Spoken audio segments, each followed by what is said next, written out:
welcome back to the second part of our series on the patriarchs, where we're looking at these men in the book of Genesis that God deals with in special ways, and through what God does in their lives, we can see patterns of how God deals with us today. So we'll be studying over a total of 10 weeks, 5 men in the book of Genesis: Abraham, Lot, Isaac, Jacob, and Joseph, and looking at how God ministers to them and through them. Specifically, we'll be looking at how each person had a failure or a flaw that they struggled with, and then how God was faithful to give them an opportunity to overcome that difficulty, to overcome that failure. We'll see that several of the men took that opportunity and they did become better. They did allow God to remove that failure from their life. But we'll also see a couple who do not rise to the occasion and for whom that failure brings about an end of their closeness with God. We've already started that series by talking about Abraham last week. And we discussed how Abraham was called to go into a new land, to leave the land he grew up in and go into a place called Canaan, and that there God would show him a land to dwell in, a land that God promised to Abraham and his descendants. But we said there was a problem that Abraham demonstrated throughout his life, and that problem was actually a little surprising for those of us today to think back about Abraham, but his problem was actually weak faith. His problem was that he did not trust God fully when difficulties arose or when problems seemed to come up in his life. He did not hold on to God like he should. And we see evidence for that failure in several ways. And last week we talked about the first exhibit of that evidence, which was that Abraham lied about Sarah. And this lying about Sarah was basically evidence that he did not trust God to protect him, to protect himself or to protect Sarah. And so we see him lie twice. He lies to Pharaoh and he lies to Abimelech and tells both of them that Sarah is his sister, which was a half-truth, but it wasn't the whole truth. And as a result, we saw conflict come into their lives and how Abraham had to flee a place that should have provided him shelter, how he ended up as an enemy of Abimelech when he should have been friends with another fellow believer in God. And so this first exhibit of the lying about Sarah, the lack of trusting God to protect him, was the first evidence of Abraham's failure, of his weak faith.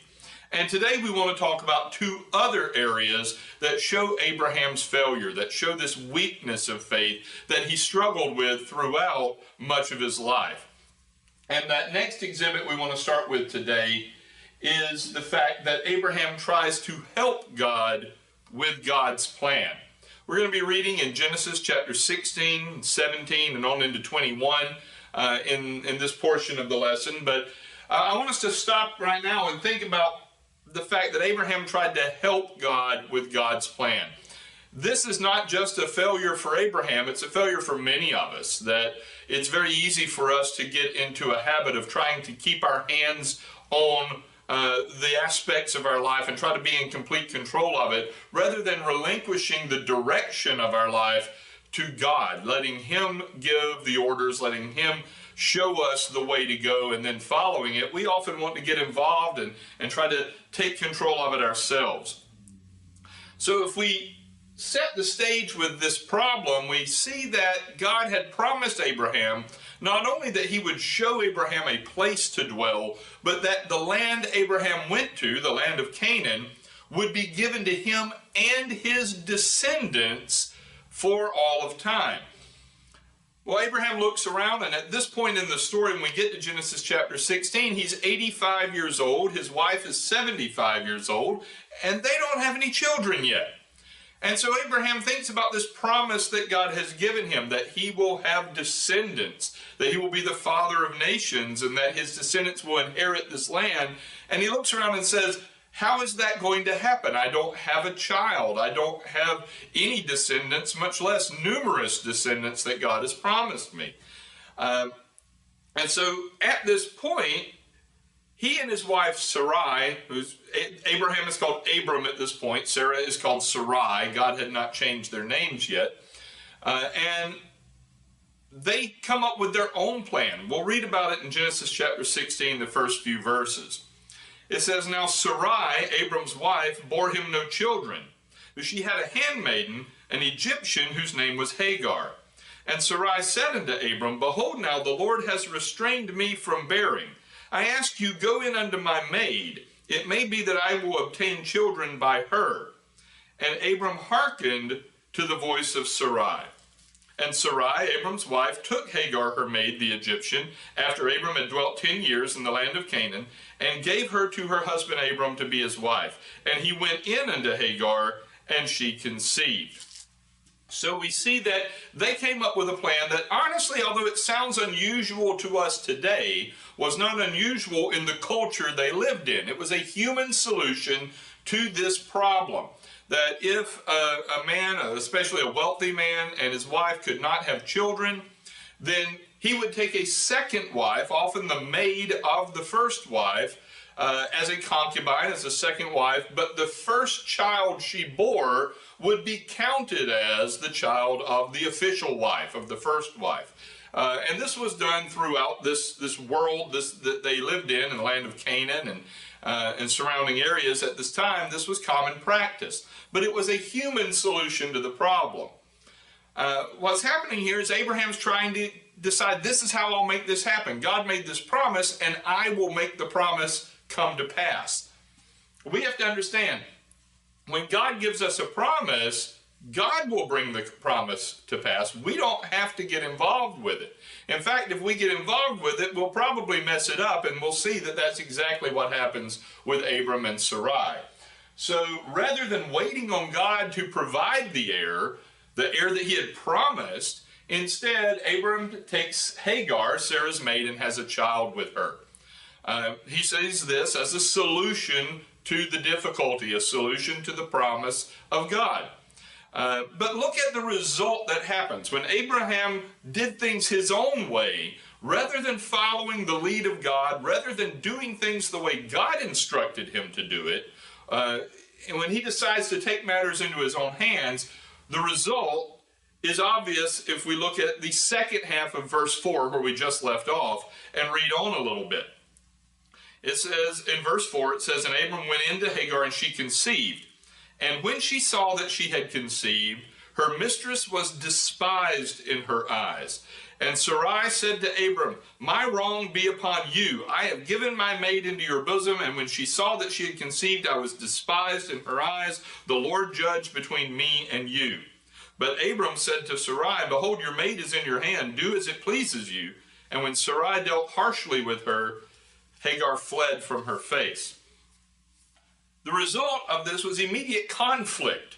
We see problems show up almost immediately after Hagar, in fact, immediately after Hagar conceives. Once she knows she's having a child, she starts looking down upon Sarai. It causes conflict within the family, that now she was this maid, but now she sees herself as having a superior position. It disrupts the harmony. Abraham's caught up in the midst of this. Sarai starts fussing at Abram and says, "It's your fault that this is happening." Now, let's be honest. She's the one that came up with the plan and suggested it to Abram. Now, he agreed. They're both at fault, but she ends up trying to put all the blame on Abram. And so there's all this conflict. There's all this struggle. There's all this difficulty that did not have to be there. But it came about because Abram tried to get involved. He tried to do things his own way rather than waiting on God patiently, trusting God to provide. So there is conflict. And in fact, that conflict carries on today, 4,000 years later. We're getting a little ahead in the story, but we know that the child that Abraham has with Hagar, his name will become Ishmael. He ends up being the father of all of the Arab nations that are in the Middle East today. They can trace their ancestry back to Ishmael. Later on, when he does things right, Abraham will have a child with Sarah, the child of promise, and that child will be called Isaac. And from Isaac are descended the Jews. And we know if we look in the news, we look over at what's happening in the Middle East today, there's conflict going on between the Arabs and the Jews, and there has been for 4,000 years. And it all goes back to this issue of when Abraham tried to help God out rather than trusting God to provide what he had promised.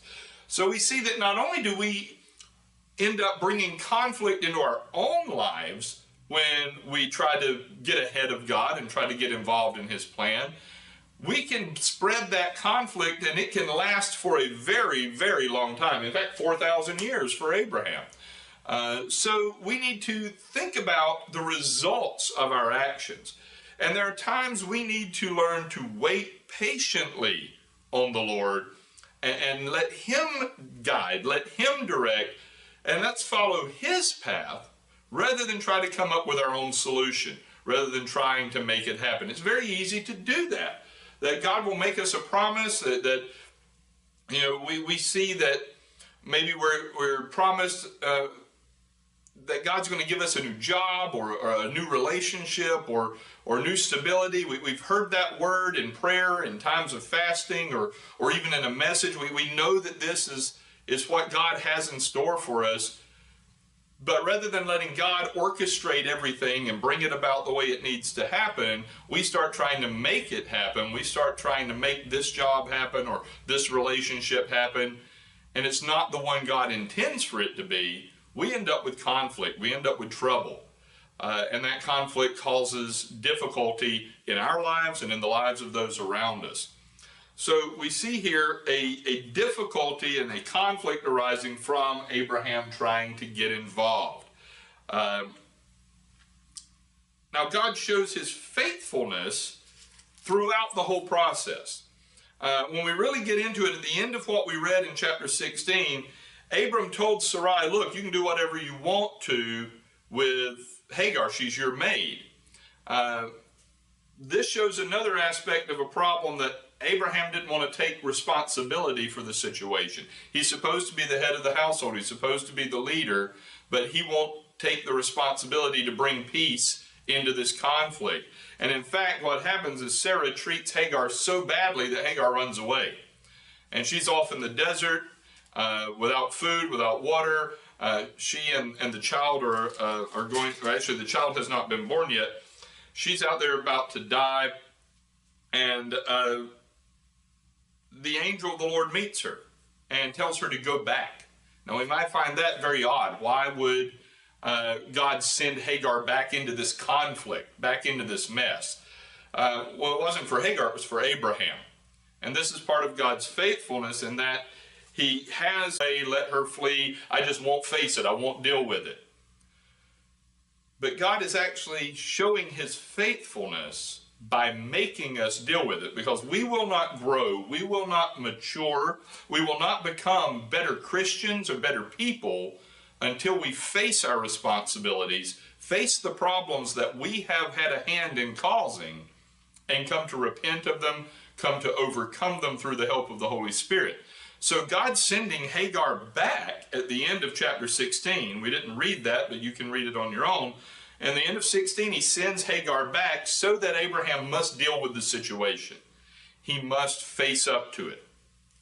And in fact, God gives him another opportunity to face this in chapter 17. This is several years later. Ishmael has been born. He's grown up. He's a young adolescent boy at this point. And Abram is now 99 years old. And God comes back to him. He has been living with this conflict. Sarai and Hagar, she's back. All this has been going on. He's been facing it. He's been living up to his responsibility for about 12 or 13 years now. And in chapter 17, God shows up again and gives him a new opportunity to face this problem. And it says there in chapter 17, when Abram was 99 years old, the Lord appeared to him and said unto him, I am the Almighty God. Walk before me and be thou perfect. Now that word perfect there means complete or blameless. He's saying now, you didn't trust me earlier. You tried to do things your own way. Now I'm coming to you again, and I'm giving you an opportunity. So this time, walk before me blamelessly. Trust me. Let me guide and direct, and I need you to obey what I'm going to say here. He goes on to say, I will make my covenant between me and you, and I will multiply you exceedingly. And Abram fell on his face, and God talked with him, saying, as for me, behold, my covenant is with you, and you shall be the father of many nations. Neither shall your name any more be called Abram, but your name shall be called Abraham. For a father of many nations have I made you, and I will make you exceedingly fruitful, and I will make nations from you, and kings shall come out of you. And I will establish my covenant between me and you, and your seed after you and their generations, for an everlasting covenant, to be a God unto you, and to your seed after you. And I will give unto you, and to your seed after you, the land wherein you are a stranger, all the land of Canaan, for an everlasting possession, and I will be their God. Well, this sounds great right here. God's saying, I'm going to reestablish it. He changes Abraham's name, which always in the Bible symbolizes a change in status with God.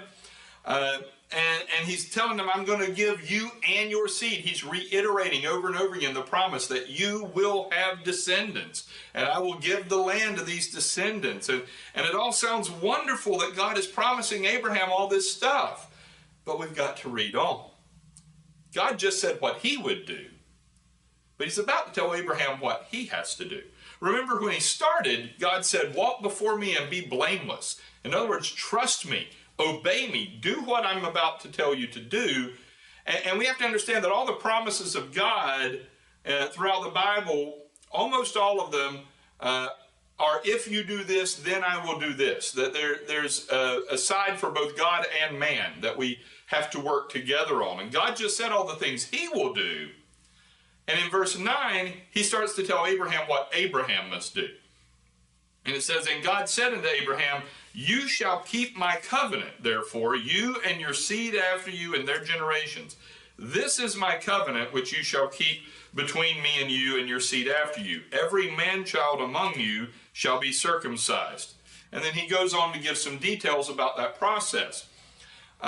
So the rite of circumcision, this ritual, comes about as a way for Abraham to show his obedience to God. When God promised him an heir, Abraham didn't trust God to do so, and he took things into his own hands, and he did not obey God. He did not wait on God. Now God says, walk before me, be blameless, obey me, and here's how you're going to obey me. All the males in your household will be circumcised as a sign of obedience, as a sign of living in covenant. The people around Abraham did not practice this ritual, did not practice circumcision, and so it would set Abraham and his descendants apart as different people, and it was an outward symbol of an inward devotion. It was an action, and we'll talk more about this later, but it was an action Abraham could do to show the faith and the trust that he had in God. And this time he does come up to the level that he's supposed to be at, in that he goes through with it and has himself and Ishmael and all the males in his household circumcised and obeys God. He follows the direction of God rather than trying to do things his own way. And so God's faithfulness to Abraham is shown in that when Abraham messed up, when he tried to get involved, God didn't just throw him out. God didn't just do away with that promise. Instead, he gave Abraham a way to come back, a way to demonstrate his trust in God and return to right relationship with him. And in fact, we can actually see God's faithfulness continue in this whole situation with Hagar. If we jump over to chapter 21, and I'm not going to read this, but I want to talk about it. In chapter 21, Isaac, the child of promise that we'll talk about later, has been born. And now God tells Abraham to send Hagar and Ishmael away. Now that's odd. He sent Hagar back earlier. Why would he tell him to send him away now?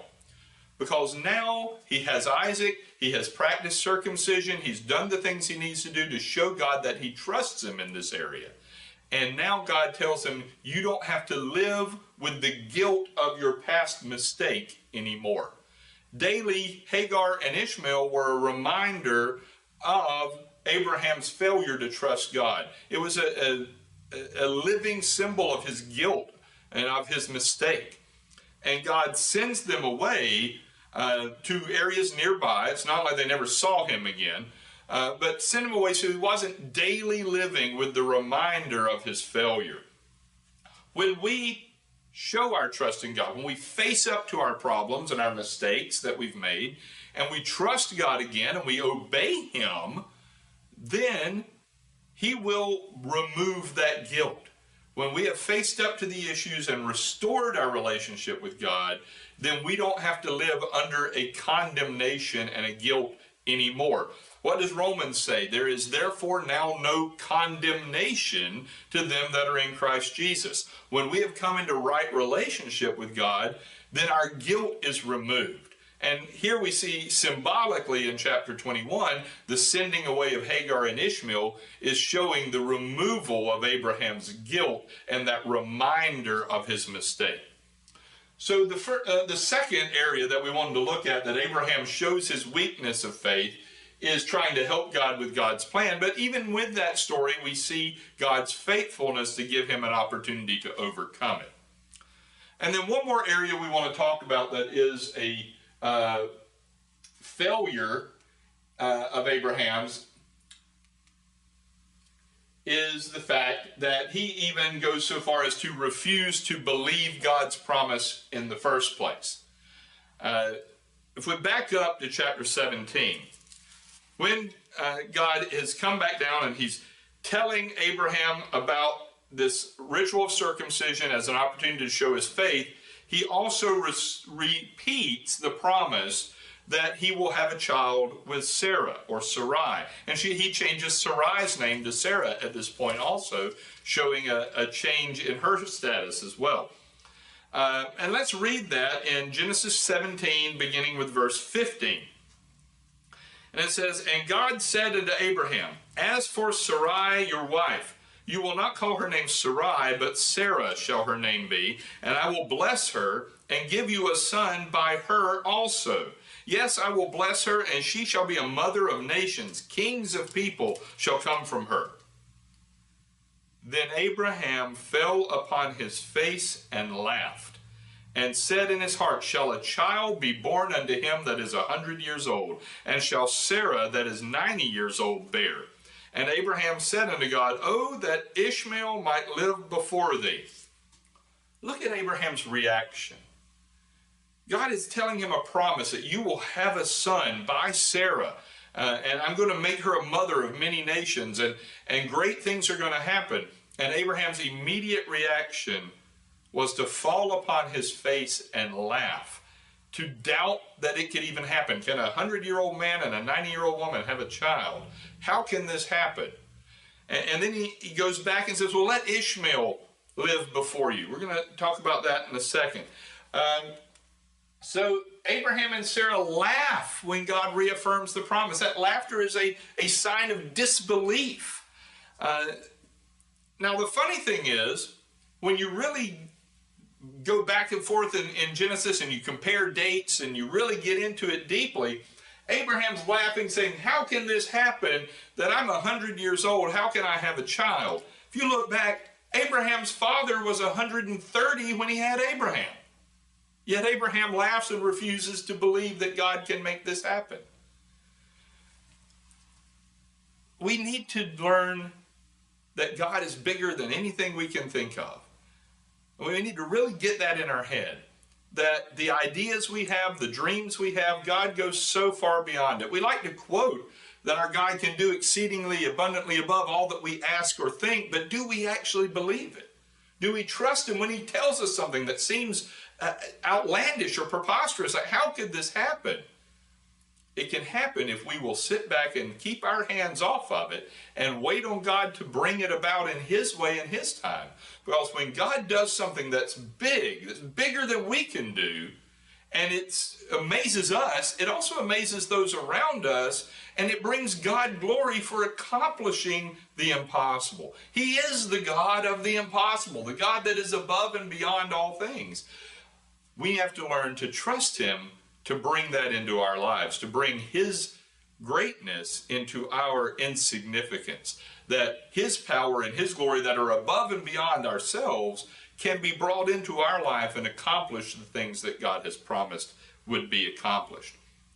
And so Abraham laughs. He doesn't believe God to bring this about. And then he even says, well, God, why don't you do it this way? Why don't you let Ishmael be the heir? And God, I'm surprised God doesn't get so mad with us sometimes. I don't know how God, other than the fact that he is God, how can he be so patient with us when he's telling us what he's going to do and we refuse to believe it? And here Abraham says, let Ishmael be the heir. I've already got Ishmael. He's already here. How often do we want to take something we've already got and let it be the promise of God? God didn't promise us what we already have. God promises what he wants to bring into our lives. But he can't bring it into our life because we're trying to hold on to what we already have. Abraham's trying to hold on to Ishmael. Let Ishmael be my heir. And God says, no, I'm bringing you a child by Sarah. And we have to learn to trust that God will accomplish those things. And another issue that we can see if we go over to the next chapter, chapter 18, of when Abraham laughs and when he refuses to believe God, that disbelief can spread. In chapter 18, God in his faithfulness and mercy shows up to Abraham again to tell him yet again that this is going to happen. And he does so in the form of three angels, one of whom is believed to be a theophany or an appearance of Jesus Christ, God the Son, in the Old Testament. It's called a theophany when Christ shows up in the Old Testament before the incarnation. And in chapter 18, these three angels, or the theophany and two other angels, appear to Abraham, and he prepares them a meal, and they're sitting around talking. And in the midst of this talking, they reiterate the promise of God. If we're in chapter 18, verse 9, it says, and they said to him, where is Sarah your wife? And he said, she's in the tent. And he said, I will certainly return unto you according to the time of life, and Sarah your wife will have a son. And Sarah heard it in the tent door which she was behind. Now Abraham and Sarah were old and well stricken in age, and it ceased to be with Sarah after the manner of women. Therefore Sarah laughed within herself, saying, after I have waxed old shall I have pleasure, since my Lord is old also. So now, not just Abraham, but Sarah is laughing at the promise of God, disbelieving it, saying it cannot happen. So we need to understand that if we are in a position of authority, like Abraham was the head of this household, our disbelief can spread to those around us, particularly our closest companions. Abraham's disbelief spread to Sarah, his wife. And we have to make sure we are careful not to show that disbelief and allow it to go to other people. We instead need to show belief in God, trust in God, and allow that to spread to our family and our colleagues and our companions. We have to guard our own faith and not demonstrate a lack of that faith. Again, God is faithful throughout all of this, that despite their disbelief, despite them not trusting God, he still brings about his promise. And Sarah has a child. In fact, God even shows greater mercy and protection that they didn't even realize was going on, because during the year when Sarah would have become pregnant was when they went to Abimelech. And remember what happened, that Abimelech took Sarah to be his wife, but God prevented Abimelech from doing anything with Sarah. And as a result, it was clear that Abimelech could not have fathered Isaac. Instead, that child had to be Abraham's and Sarah's. So God protected his promise even when Abraham and Sarah didn't realize it was happening. And we need to understand that in our life, that same thing can happen. That God is protecting his promise to us, even behind the scenes in ways we don't understand or even realize. And in hindsight, we might can look back and see it. But in this story, God protects Abraham and Sarah and the promise of Isaac, even through this issue with Abimelech. So that later, when Sarah, at the right time, Sarah has Isaac, and he is named Isaac, which means laughter. And sorry about that. I'm not sure what's going on with the screen. Means laughter. And laughter is a reminder of their disbelief in God, but the disbelief that they overcame. That God overcame for them and through them. And that the laughter of joy of God's completed promise helps them forget the laughter of disbelief. So what we want to see today is two more evidences of Abraham's weak faith. The fact that he tried to help God with his plan, and the fact that he just chose to disbelieve the promise in the first place. And these are things that we face as well. There are times we want to get involved. We want to try to do stuff to make God's plan happen. And all it does is the same thing it did for Abraham. It brings conflict. It brings disturbance within our household. Or we may just disbelieve God, and we may laugh about it and say it can't happen. But God is faithful in all of this. Just like he gave Abraham an opportunity to demonstrate his trust, God will give us opportunity to demonstrate our trust and help us to overcome our weaknesses and our faults and our failures. And so let us look for those things in our own life, in times of prayer, in times of Bible study, as we fast, as we fellowship with other believers. Let's look for and listen for the voice of God as he shows us the opportunities to grow in him, the opportunities to overcome our weaknesses, our faults, and our failures.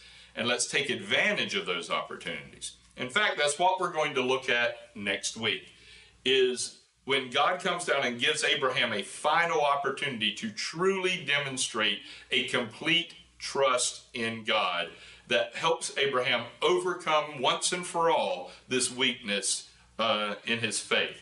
So if you want to be prepared for that, I ask you to read Genesis chapter 22 for next week, and we'll be talking about God's remedy for Abraham's weak faith.